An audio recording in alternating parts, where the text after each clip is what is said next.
Привет, друзья! С вами Алекс из Израиля. Сегодня мы побродим по улицам Старого Иерусалима и посетим 4 разных квартала.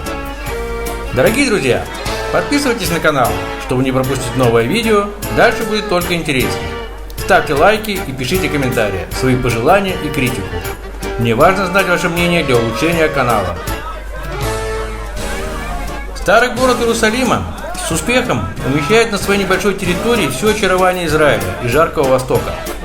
Район площадью всего 1 квадратный километр кажется настоящим лабиринтом с картины Шера, когда улицы и лестницы переходят друг друга под самым неожиданным углами. Потеряться среди узких мостовых и одинаковых старых домов проще простого.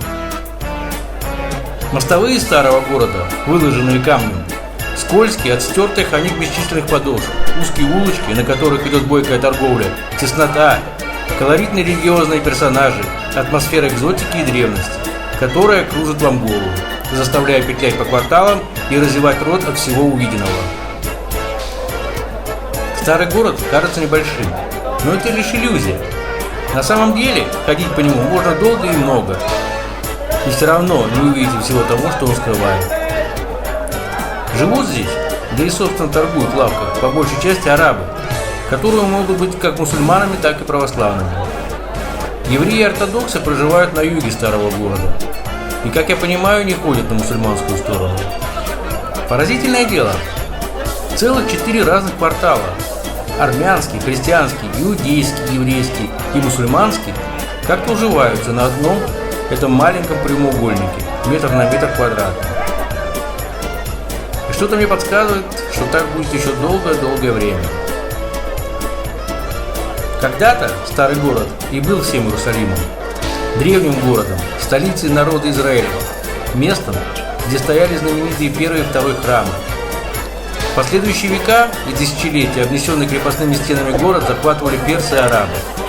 Стены рушили и возводили вновь.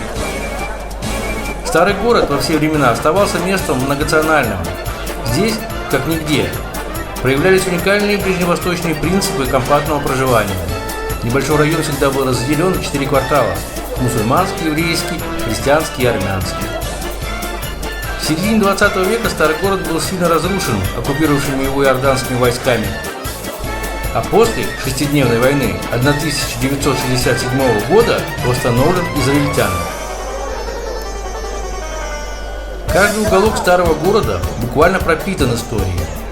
Перечислить все его достопримечательности практически не представляется возможным.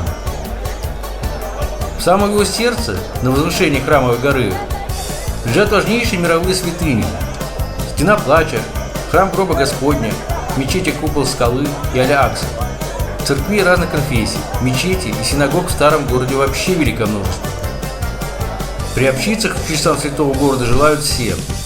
По периметру района окружают древние крепостные стены. Построены они были, по большей части, османским султаном Сулейманом Великолепным в 1538 году и поднимаются на некоторых участках до 15 метров. Старый город делится на 4 квартала. Они имеют неправильную форму, но условно можно сказать, что христианский находится на северо-западе, мусульманский на северо-востоке, армянский на юго-западе, а еврейский на юге. Мне посчастливилось увидеть старый город в разное время суток.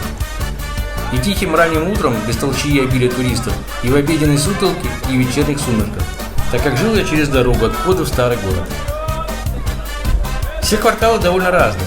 Армянский и еврейский, наверное, самые тихие и цивильные. Армянский квартал самый маленький, он расположен между Явскими и Сионскими воротами. Петляя по узким улочкам старого города, в первое же утро по прибытию в Иерусалим я не пользовался никакой картой. А как ей пользоваться, если ориентироваться по улицам просто невозможно? Кстати говоря, основных улиц в старом городе 4, и все они прямые. Улица Давида, улица Львиных ворот следует от Львиных ворот на запад, пересекая восток мусульманского квартала, и составляет начальную часть Виа-Долороса, крестного пути. От Дамасских ворот ведут 2 торговые улицы, причем они несколько раз меняют свое название, в зависимости от того, в каком квартале оказываются. Надо отметить, что христианский квартал, находящийся на северо-западе старого города, самое туристическое место во всем Иерусалиме. Население составляют арабы-христиане, зарабатывающие продажу сувениров туристам. Почти все улочки здесь базарные, ориентированы именно на туристов. так как местные закупаются в соседнем мусульманском квартале. Главных достопримечательностей здесь всего две – храм Гроба Господня и вот как раз церковь Искупителя. Итак, друзья, спасибо за просмотр.